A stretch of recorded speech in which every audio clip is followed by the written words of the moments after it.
doing well. Hope everybody's fine. Hope you can hear me well. I hope you had a great weekend. Good morning, good evening, good afternoon, wherever you are. And welcome again to another weekly Apostate. Weekly Apostate number 4, actually. This is going quite well. I hope everyone is doing fine. I am quite okay, for those who are asking, for those who have been asking. I know I always want to leave like 2 minutes or so at the beginning and come after that, so that I don't know, so that everyone is there from the beginning, so that those who come late don't miss the show, as if there is so much to see. It's just me. Anyways. Hope you're all having a great time. I will again talk about several issues, several things that I have on my mind regarding Islam, several things that people ask about. And then I will also go into questions to, again, talk about matters that you might want to ask about in the moment. I will respond to super chats. And this is what I'm going to do right now. I want to say a quick thing. I made these little chats, these little live streams, weekly Apostate, because I was looking at how things go, at the planning of my videos, and I realized that I used to make videos every Wednesday and every Friday, and recently I couldn't really keep up with that anymore, and I couldn't really do that. I couldn't do videos every Wednesday and every Friday, so I thought I have to be there though. I'm busy, but I have to at least, I should at least be there once a week and to have a live talk. And that's how I decided to make these weekly Apostate episodes.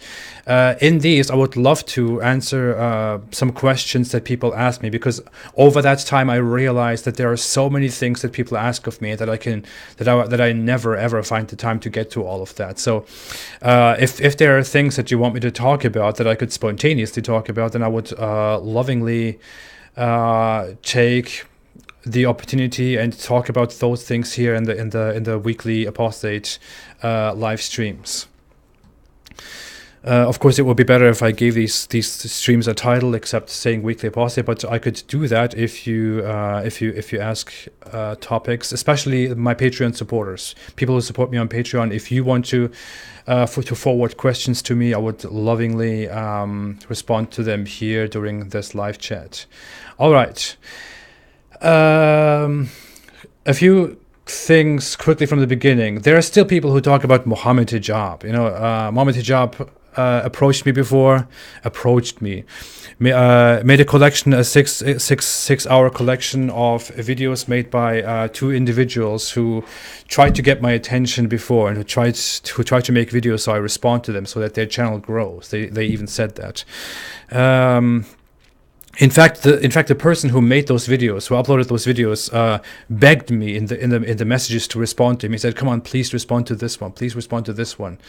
And I was like, "Yeah, I'll think about it." But then I didn't, because seemingly it was just a bunch of nonsensical refutations, a bunch of nitpicking, and I didn't want to give those people any attentions. And they then approached Muhammad Hijab because they see him like a big brother. And Muhammad Hijab then made a 6-hour video about me in which he thoroughly insulted me and my audience, used filthy language, and then said, "I would like to have a debate with you." And I thought, I'm not going to have a debate with you, because it is very clear. I always said I'm open to debates. I'm open to accepting debates from Muslim apologists, from Muslim scholars, and Muslims who have opinions about these matters. But one thing needs to be clear: if you want to challenge me for a debate, then you should actually want to have a debate with me. You shouldn't want to insult me and threaten me and say stupid, dumb things.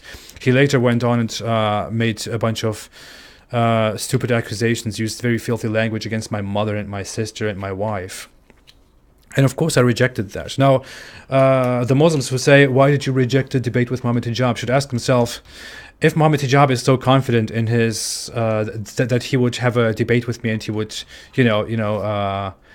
turn out to be the victorious one, because that's what he thinks a debate is, then why didn't he just have the need to approach me in a reasonable way? If he's so confident, then why didn't he just ask me, "Hey, I think you are wrong, and I would like to have a debate with you. I would have accepted that. I would have completely accepted that. Why didn't he do that? Dear Muslim sycophants who suck up to their big Muslim apologists who want to act like tough guys on the internet and insult people's mothers and families. Why didn't your friends have the confidence to just come here and say, hey, I disagree with you and I want to have a debate with you? Why did he have to go after family and sister and wife and all that stuff? Is that what you Muslims are about? I mean, that is what many of you are about, and many of us know that. But ask yourselves that. I'm not going to give enough time for people like that. I had a debate with Nader Ahmed, who is a Muslim apologist, who said that he would defeat me in a debate, and I don't want to say very much about how that went. He wasn't very respectful, but you have seen that if people want to confront me and if people want to be dirty with me during a debate, then I can respond to them in kind. I can respond to them in their language. I did that, but I don't want to have those debates because that's not what a debate is. I could debate anybody on any topic. I would like to debate anybody on any topic. Not only Islam, just many other topics. But when I want to debate, then I want debates to be about,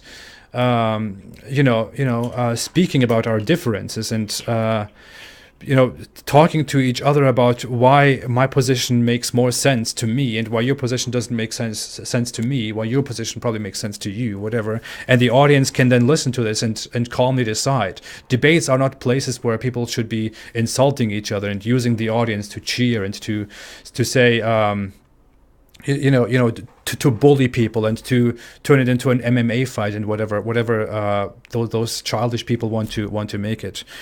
Your Muslim apologists are children. They are a bunch of children, and their audience are also a bunch of children. I can't take them seriously. I can't give them any more time. So if seriously, ask yourselves, if people want to, if your heroes want to have debates, then why don't they just ask for debates instead of asking for ring fights? Why don't they go and have cage fights then? Because that's where they belong. That's where they belong. Why don't they go and fight dogs? Because that's where they belong. Anyways, I'm not a man of arrogance. I don't like to get into these whole pissing contests and whatever. This is about information to me. In my own space, I might be an ass every now and then, but if I want to go and speak to other people, to grown-ups, then I want to act like a grown-up, not like a child who is, who has just learned to play with his friends and wants to bully others. Anyways, that said, I want to talk about several issues that I have on my mind, and one of those issues is jinns. Yesterday, I was thinking about I was talking to my wife about how troubled I was as a teenager and as a child because of the issue of jinns and because of Satan. In Islam, Satan is a huge scare story.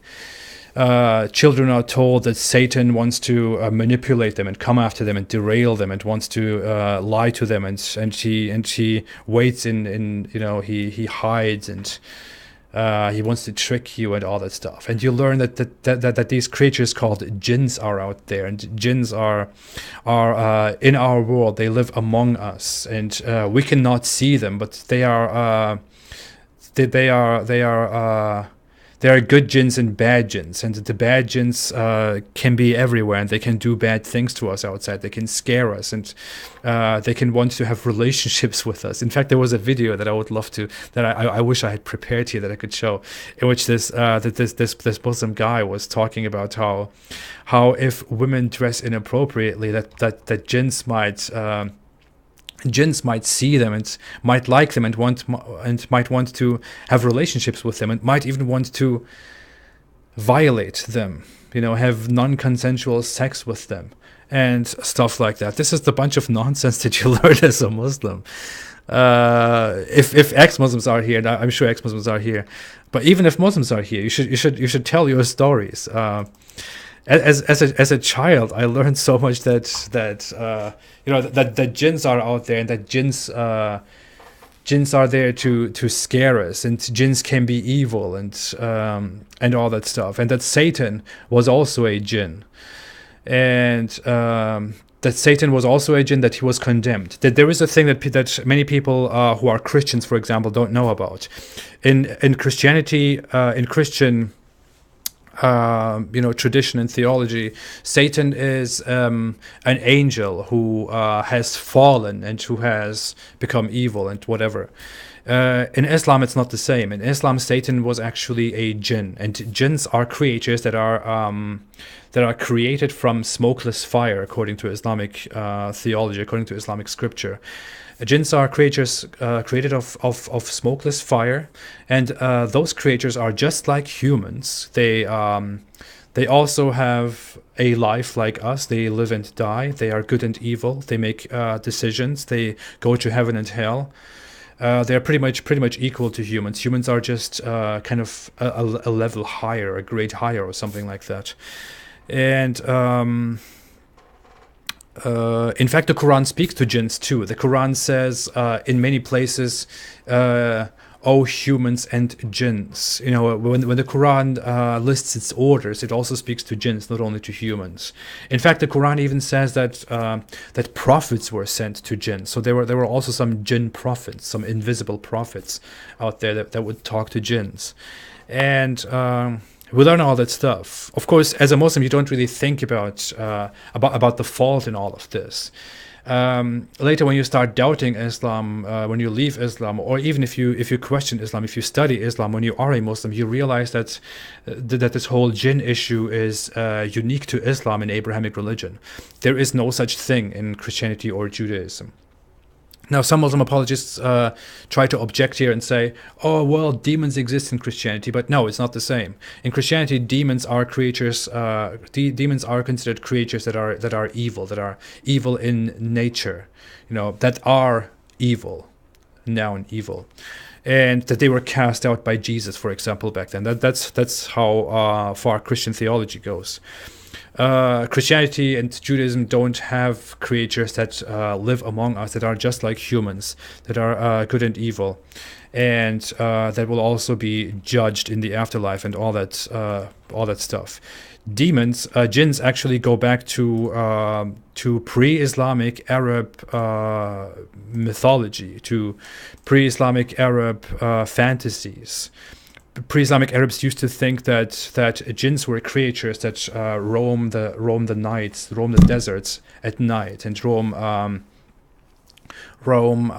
dirty places and all that stuff. And Islam just adopted these beings as if they were something real, something that is part of Abrahamic religion.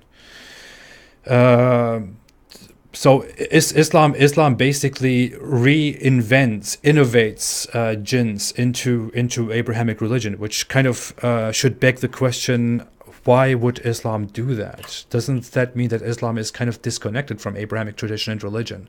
Why would Islam suddenly bring new things that Christians and Jews don't even know about, and the Jews and Christians don't believe in, or have never believed in, when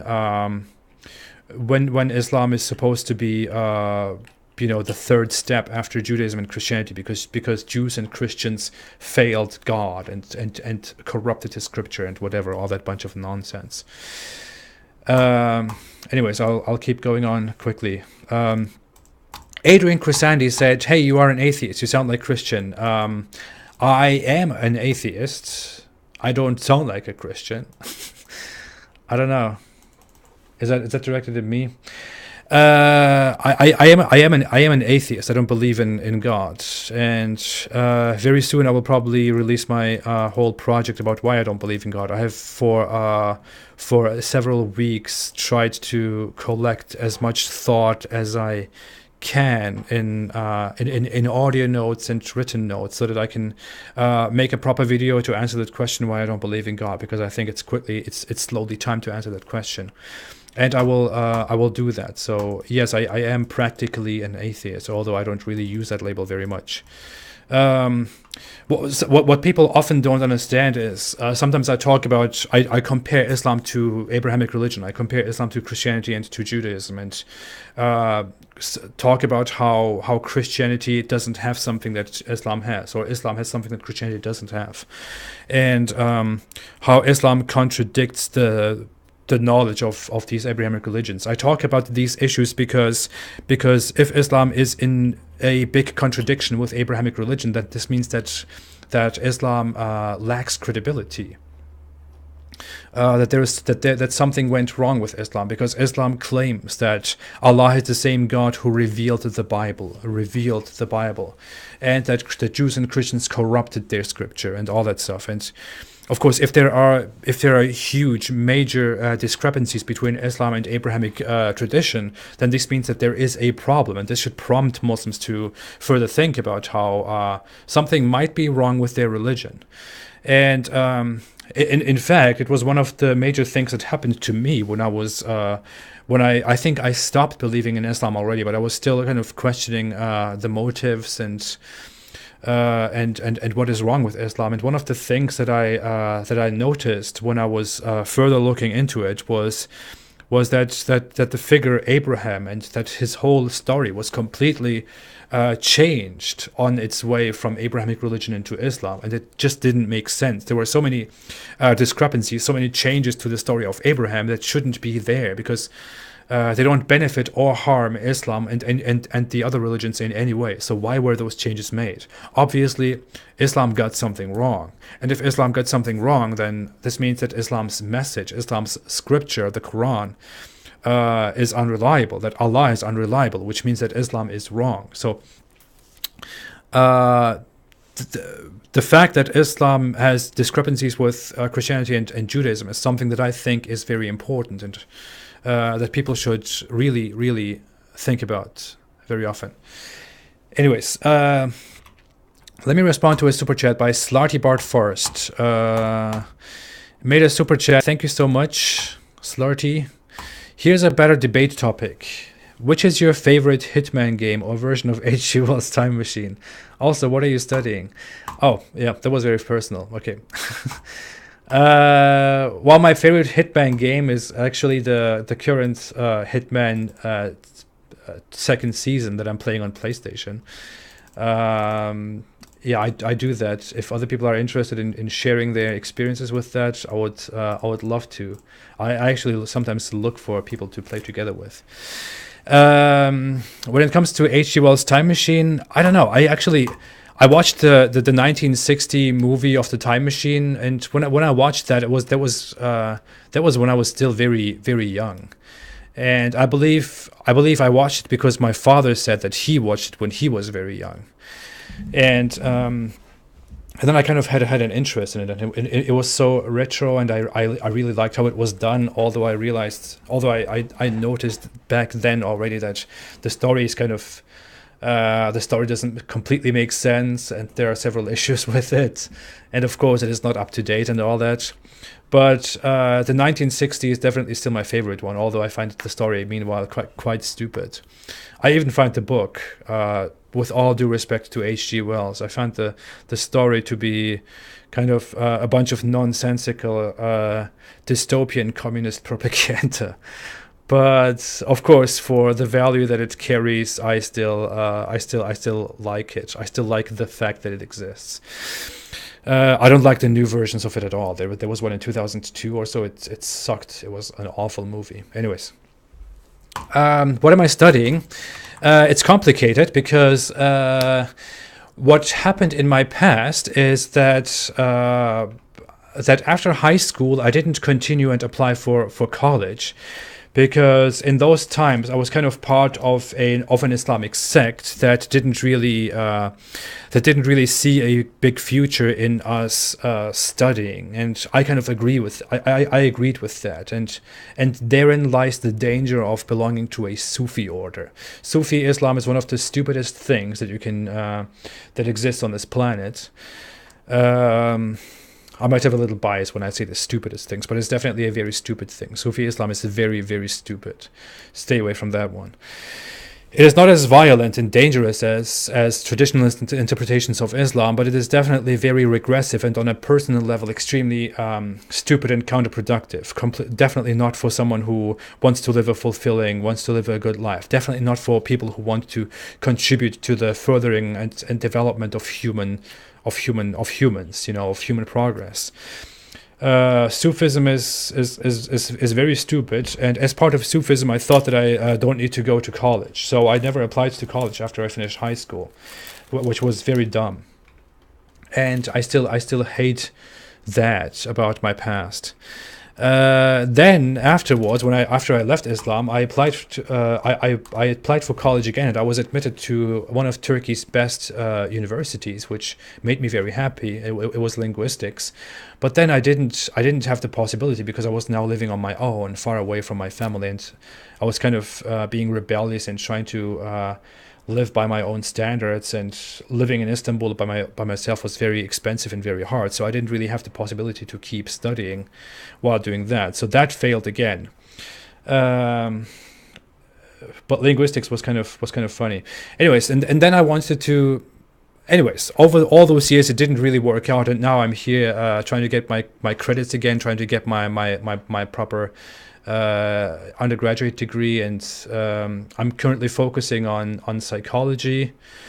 I'm not sure if I'm going to go through with that, but that is what I'm planning at this moment, because I've been quite interested in that a lot. I also realized that humans are very lacking in research and education concerning psychology. And I thought it would be awesome if I could study that and actually contribute to studies and research regarding psychology, instead of just using it for a career, for personal gain. I have quite a different vision of what I want to go to college for. I want to do something useful instead of just getting a career and just earning money, And that's kind of what I'm pursuing right now. I don't know if I'll actually stick to that, but that's currently the plan. But thank you so much for the super chat. Rishi Kashyap said, "Did Muhammad bring out any positive reform in Arabic society? Would you call him a reformer by standards of his time?" Okay, that is a very complicated topic, and I don't know if I really want to go so lengthily into this topic during a live chat, because the time is quite limited. I want to keep this more on topic, about what I was talking about, and questions the viewers might have. And this is a very complicated thing that I want to talk about sometime. Maybe I could make a video about what I find good about Islam. And what I find good about Islam has actually nothing to do with what Islam teaches. It has more to do with what Islam is. Islam is an organized religion, and as far as the development of humans is concerned, as far as human evolution over time is concerned, I'm not talking about the biological evolution. I'm talking about evolution of humans as a the knowledge of humans, the development of humans. As far as that is concerned, I think organized religion plays a great role in improving humans from primitive societies into more collected and advanced societies. And insofar, I believe that Islam actually added something good to some societies that it encountered. In fact, I was thinking recently about. I talked about this in one of my recent live chats. I was thinking about how some missionaries were going to some untouched tribe far in Southeast Asia, and they were trying to convert those people to Islam. And initially, I was kind of angry, and I thought, leave those people alone. They don't need your stupid religion. But then I thought, but those people, what they actually do is they run around naked with sticks and all that stuff. If they converted to Islam, they would suddenly catapult themselves a few decades or a few centuries into the future. And only in that regard, I think Islam is something good. But besides that, I think Islam is terrible.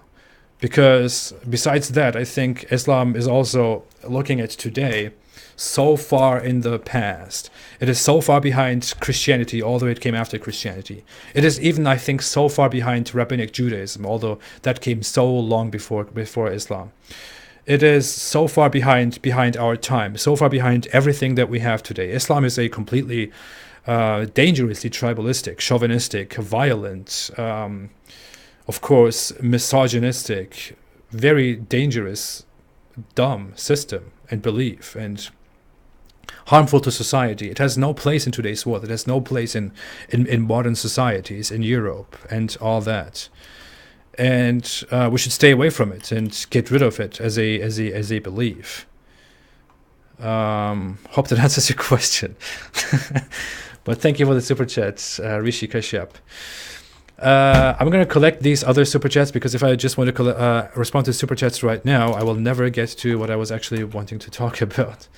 But if you want to make those super chats, I will definitely come back to the super chats afterwards. I want to tell something about my childhood that I kind of recounted yesterday. Two things. When I was a child, I thought I had a dream of Satan, of the Islamic shaitan.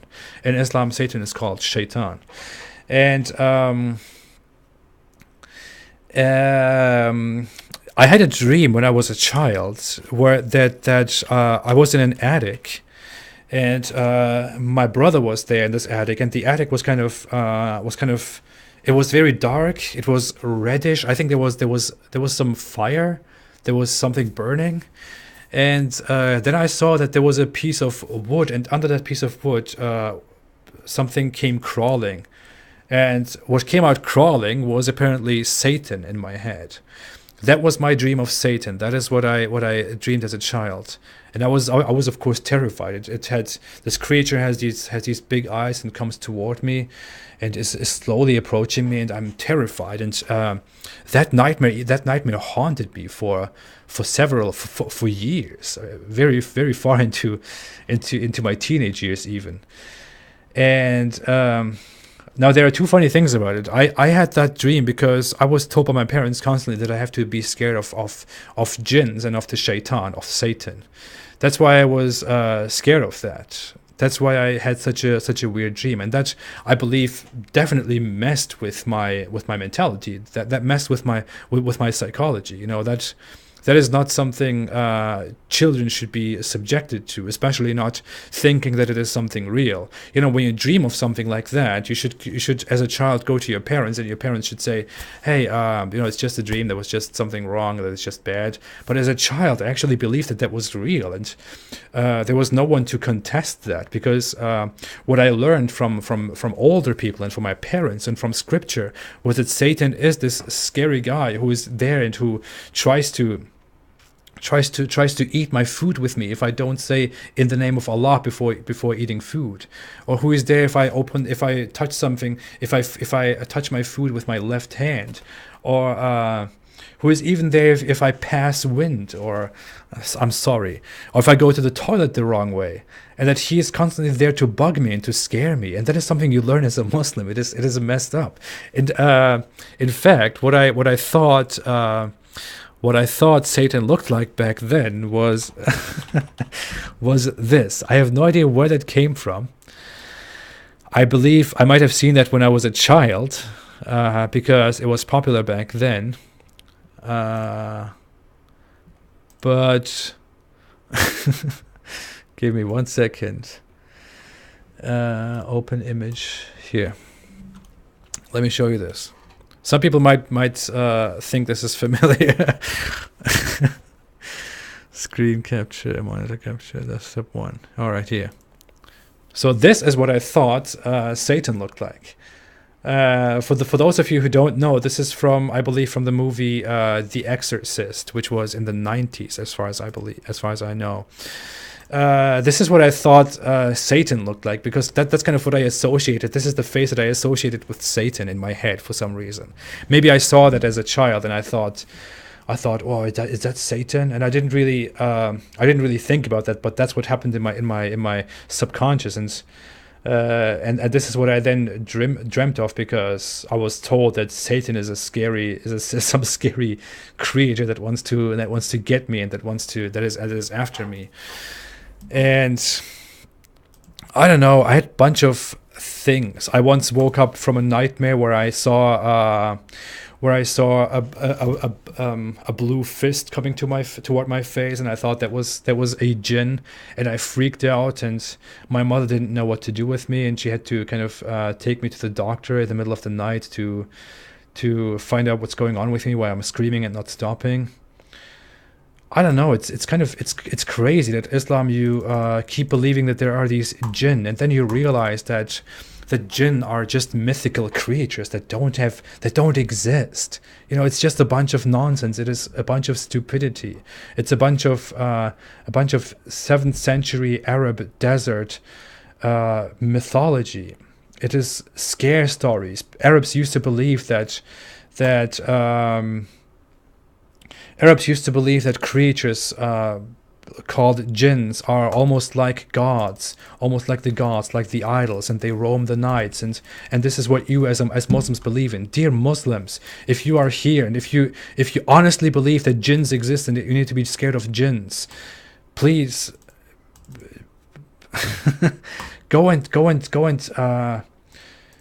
and check which of those jinn stories that people tell each other actually turned out to be true.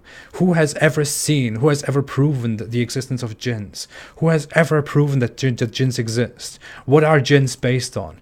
Where do jinns come from? It is all just a bunch of primitive nonsense that yet you Muslims believe in, and in the rest of the world's eyes, it is completely laughable. I mean, look at yourself. Seriously, you believe in a bunch of 7th century ridiculous stupidity. Seriously, let go of it. Don't scare each other with that. Anyways, let's come to super chats. Gilgamesh of Uruk made a super chat and didn't say anything. Thank you so much. I appreciate that, Gilgamesh of Uruk. Thank you very much.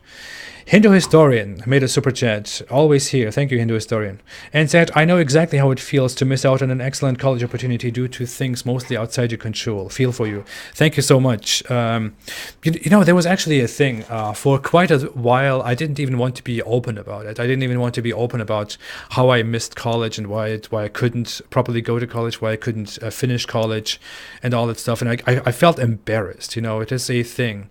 It came together with my anxiety, and I thought it is embarrassing to say that I couldn't even get through with college. But then in private, I'm also so mad and so sad about the fact that out of my control, I was never able to finish college and never able to study what I really wanted to study. So it is really a terrible thing, and that is one more reason what really makes me hate how I experienced religion, how I experienced Islam, and how other people can be heavily disadvantaged by such upbringings. Because, you know, I have so much potential, so many other people have so much potential, and now I finally want to make use of that.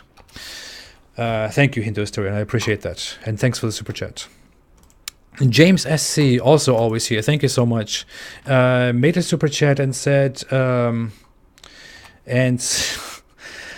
does criticizing Islam-related problems within the Muslim community, like terrorism or grooming gangs in the UK and Netherlands, cause Muslims to hold on to Islamic identity more closely?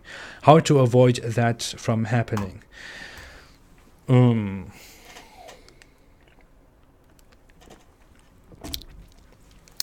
So, whether criticizing Islam-related problems in Islamic society, community, like terrorism or grooming gangs, makes Muslims hold on to Islamic identity more closely, I think, interesting question. I think yes and no. I think some people who hear the constant criticism of grooming gangs and terrorism, for example, especially terrorism, most people still don't want to talk very much about grooming gangs because they find that this is a very problematic and embarrassing topic to them as Muslims. Especially concerning terrorism, for example, many people who are Muslims think that this is an agenda, that they think that this is an Islamophobic agenda, that people are out there trying to attack Muslims and Islam, and that's why they constantly keep tying Islam to terrorism or Muslims to terrorism. And this kind of seemingly confirms their Islamic indoctrination, where they always learn that non-Muslims, that the outer world, that people outside are enemies of Islam, and they want to malign Islam, and they want to take you out of the folds of Islam and turn you into non-Muslims and all that stuff. You know, they believe that this confirms their weird indoctrination of non-Islamic, anti-Islamic hostilities. So, insofar, people who hear this constant criticism of Islamic terrorism and grooming gangs and all that stuff, some of them think, some of them become more tied and more proud of their Muslim identity, and they think they have to protect it and they have to be loyal to it because it is under attack. On the other hand, I think that there are many people who, in the face of this whole criticism against terrorism and grooming gangs, question the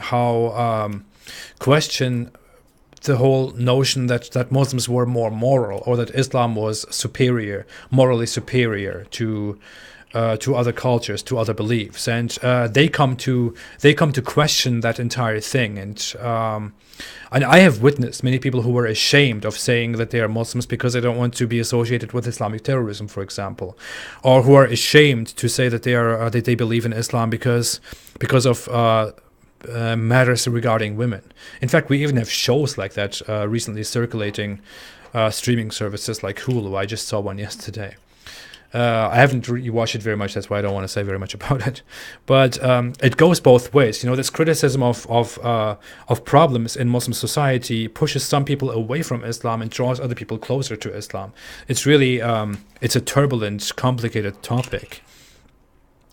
I believe that that we shouldn't even think about how to prevent that or how to make that better. I don't believe that we should focus on that at all. I think all we should do is, if there is a problem within Muslim society, such as terrorism, and there is, and violence, there is, and intolerance,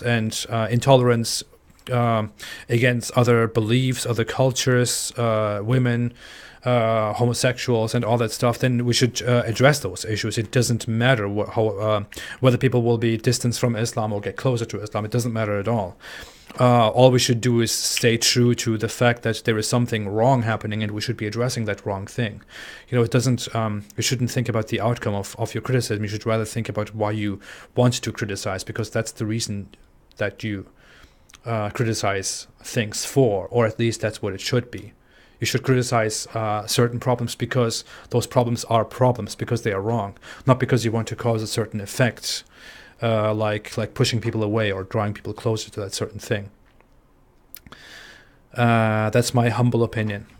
But thank you so much for the question, and thank you so much for the super chat and for being here, James SC. I appreciate that. All right. Let me save some of these future super chats here, and I will come to them quickly. I just want to quickly scan the live chat and see what's going on here in this place. Man. Modern technology. Okay. Sometimes I feel like I should take a break from talking so much, right? I talked so much. I wouldn't want to listen to that. But I know you do, for some reason. Maybe you don't. Maybe I'm just forcing you to listen to me. I don't know. Anyways, thanks for being here, everybody. Thanks for the participation. Again, hope everybody is having a fantastic day. If you are here, don't forget to like the stream, to push the like button, and maybe to subscribe if you are not subscribed yet. For those who don't know, YouTube has this system where if you push the like button, that boosts a video, that pushes the video up in the recommendations and in the that makes the channel more popular, basically. So the like function is actually not just something that serves as a sign that you like this video. It actually has functions that determine how successful a channel is and how far its message spreads and all that stuff. So if you want to spread the message of this channel, the slightest contribution would be just to push the like button, for example, and to share this, to subscribe. But the slightest would be just to push a like button, and I appreciate that very much. Okay. Wonderful.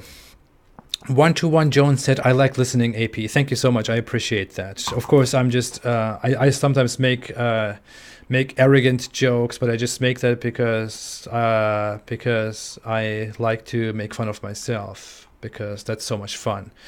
if you can't make fun of yourself, then you shouldn't. Then you can't really make fun of everything, and you can't really enjoy humor very much. I think the best way to enjoy humor is to make fun of yourself. That really makes you much more happy and confident.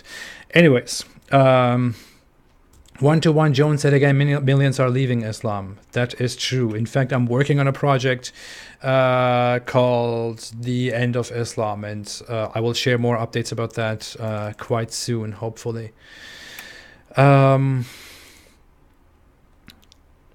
Trailblazing Allah said, can you unlock my comments on your threads? Thanks. Unlock my comments. I don't block or lock comments or anything at all. If anything happens, if your comments get lost in the stream or in the comment section, that is because YouTube has a very dumb system of a spam folder that YouTube hasn't fixed in 2 years or more. In fact, I haven't checked recently, but there is a spam folder, this likely spam folder, and there are so many comments in that spam folder. If I just want to check, let me do that, and in fact, let me show that to you for all those people who think creators who think YouTube channels block videos.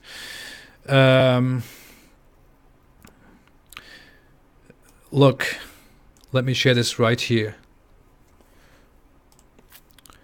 As far as you can see from right here, do you see this?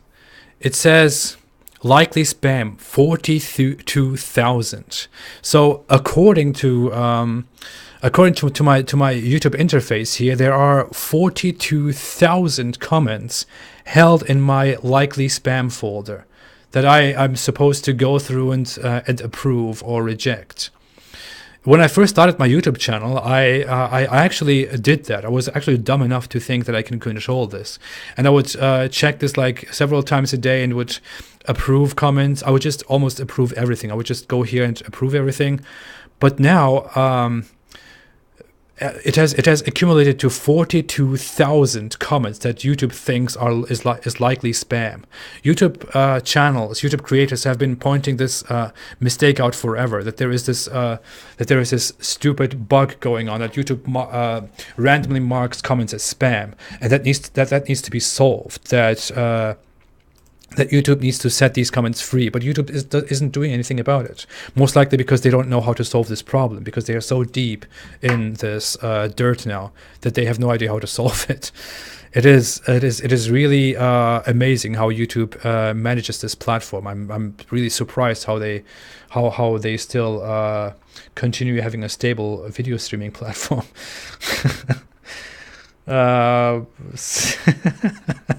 That is really crazy. I mean, thanks YouTube for making it possible for us to make these live streams and to post these videos. But please fix these bugs, because it's very embarrassing. Anyways, back to super chats. Ari Wasserman said in a super chat, fellow prophet. I think you're saying fellow prophet because you're a member on the channel and you are now called a prophet as well. By the way, you can become a member down there through the join button, and you can be called a prophet together with me. Fellow prophet, have you thought about doing a live interview with Ainaz Ani Cyrus? She's an ex-Muslim from Iran who exposes Islam and has gotten 11 fatwa on her head. Peace be upon us. I have thought about it. I even talked to her before. I said, hey, we should make a live stream together sometime. And she said, hey, yes, let's do it. But then I didn't go ahead with that. I'm just so busy. I don't know when to do what. But I might include her. I will definitely include her in the Apostates series, which should go on very soon. Thank you for the super chat, Ari Wasserman. I appreciate that. Or Wasserman. Quantum Cosmos QC made a super chat and said, AP, do you support the Hindus' way of thinking, spiritual atheism through theism? There are many ways. All beliefs lead to one reality, and that is one's inner peace and karma system. Thank you for your comment. Thank you for your question. Thank you for your super chat. I don't believe that there is a thing called karma. I think I think it is an old, outdated spiritual belief that I think doesn't reflect reality at all. There is a clouded, blurry Western understanding of what karma is, where people think, oh, it's just, we do something and then naturally we have, we get something in return as a consequence of our actions, and that might be good or bad. But karma is actually a deep spiritual system that is taught in Hinduism.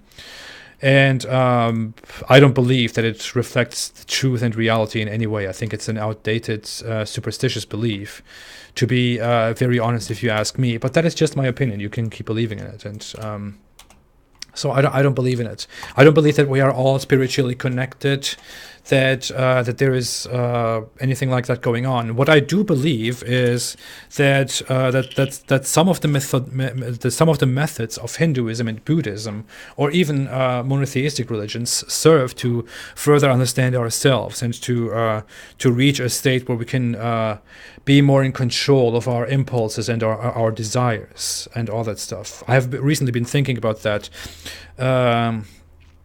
I thought about how if I wanted to fast now from today to until 2 days later, the same time. So if I wanted to fast for 48 hours, it will probably be very hard for me. And so many times during that time, I would probably almost be forced by myself again to go and eat something. I might even not be successful. I might go and break my fast by eating something. But why is that? Why can I not make a decision to stick to a certain thing and then go through with it?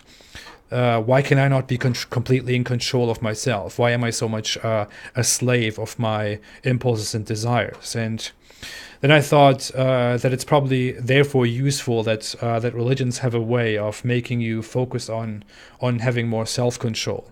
Abrahamic religions make that more by taking control of your of yourself, of your ego, and submitting that to the will of God, for example. In Judaism, you have a covenant with God that you want to strictly hold on to because you are the people of God and you made a promise.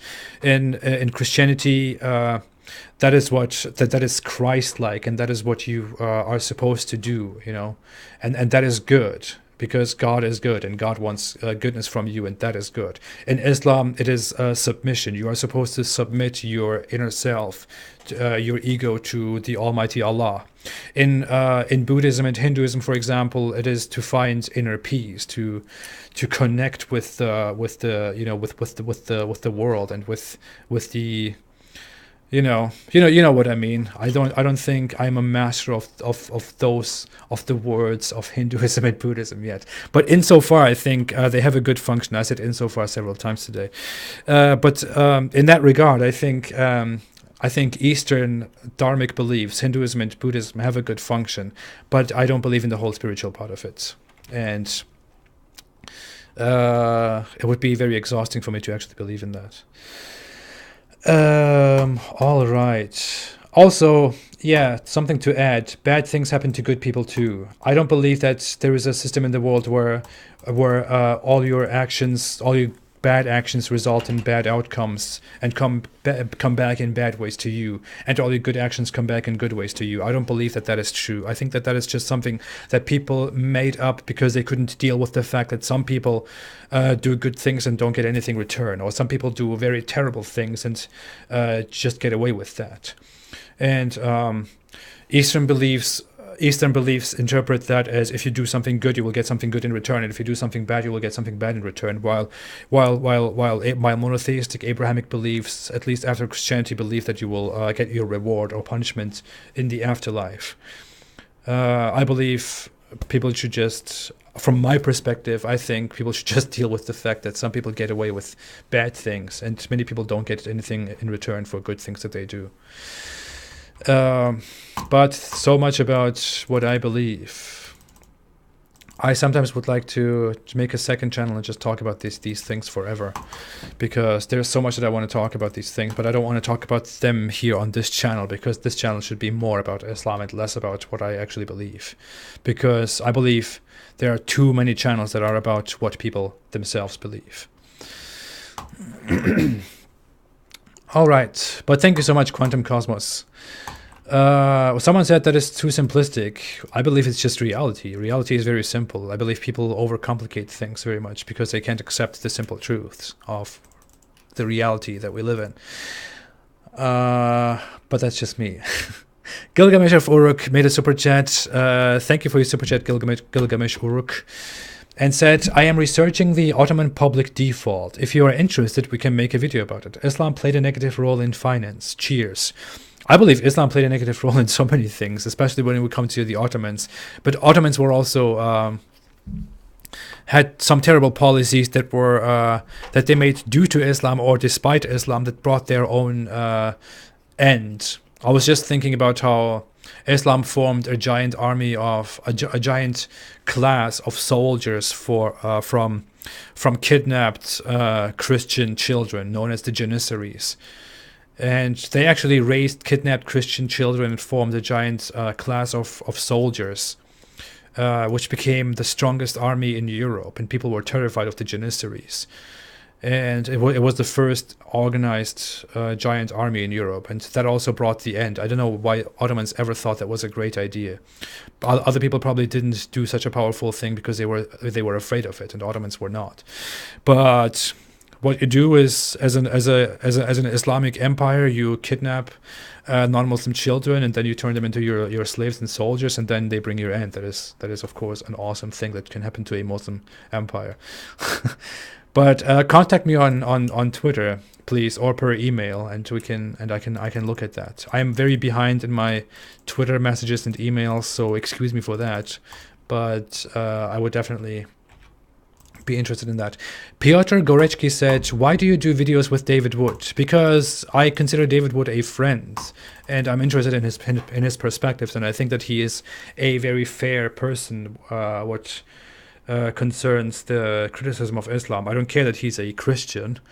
He doesn't care that I'm an atheist, and I appreciate that, and that is also one of the main reasons that I am friends with David and that I also work with him. Because I don't do the whole tribalistic thing, like I only work with you if you believe in exactly what I believe, and you should only accept me if I believe in exactly what you believe. That is, I think, a very a counterproductive tribalistic perspective. Yeah, but thank you for your question and thank you for your comment. Running Shoes Pro said in a super chat. Learned in school Ottomans tolerant. Then I met Greeks, read about Assyrian Christians, Armenian genocide, learned oppression of Bulgarians, Lepanto Janissaries. Yeah, that's what I was just talking about. Thank you for your super chat. Thank you for your comment, Running Shoes Bro. You learn very often that Ottomans were a very tolerant empire, a very tolerant society. But then you learn also about all the atrocities that were committed under the Ottomans. Something that you didn't mention here, for example, is how Serbia was treated under some of the Ottoman beyliks, some of the Ottoman beys, rulers, local rulers.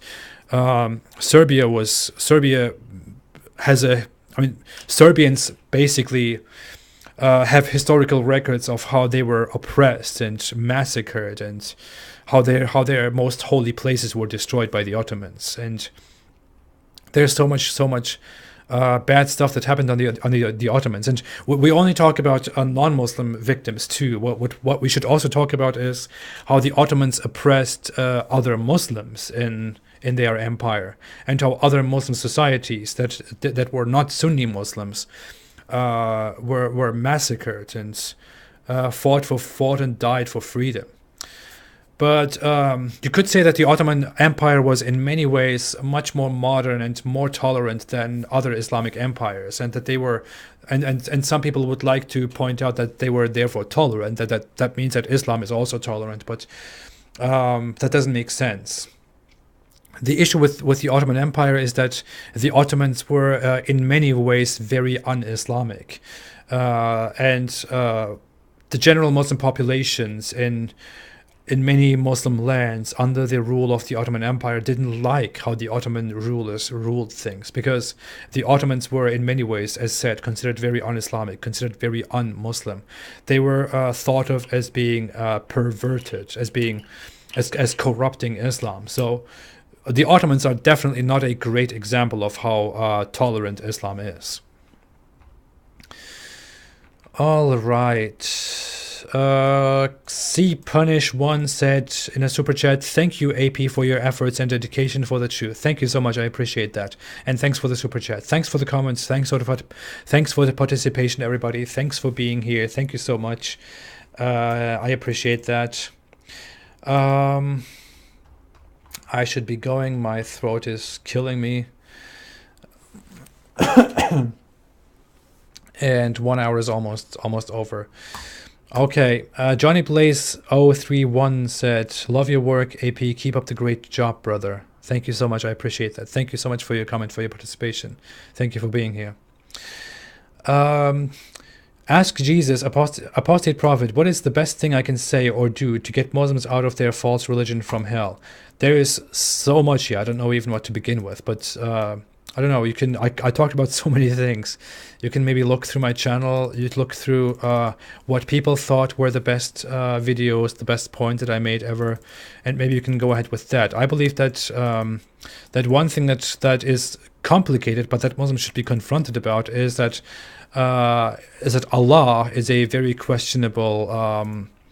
Historically, a very questionable deity, and not similar to the deity that that Christians and Jews worship.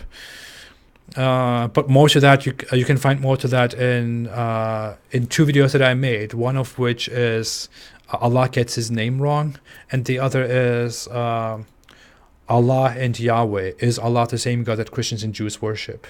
I would definitely recommend those 2 videos if you want to really hit hard in terms of theology and the origins of Islam.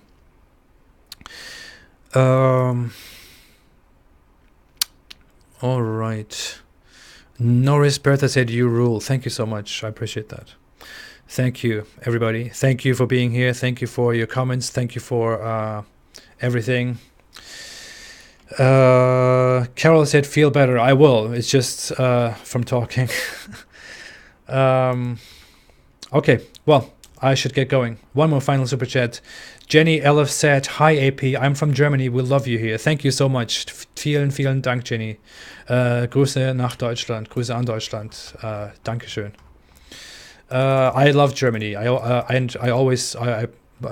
I would always love to tell Germans is please to appreciate Germany. All right. Donald said, "You are on Twitter again. I thought they had banned you." They banned me before, but then after Richard Dawkins and many others kind of protested, Twitter unblocked my accounts, so I'm back on Twitter. I have now one Twitter account at Apostate Ridvan. You can follow me on there. I'm quite active there. All right, thank you so much, everybody. I will leave, and I will see you again next week with Weekly Apostate number 5. Thank you so much for being here. I appreciate it. I appreciate that you have listened. I appreciate your comments, your questions. Thank you so much. And now someone made a super chat. I don't want to waste super chats here. Would you please watch Time of Violence and research whether it is true or Soviet propaganda? It's 80s film about Ottoman oppression in Bulgaria, 17th century. I will make a note of that. Thank you so much for running Shoes Pro. I appreciate it. I will have a look. Thank you so much, everybody. Have a great day. Have a fantastic week. And as always, stay away from Islam.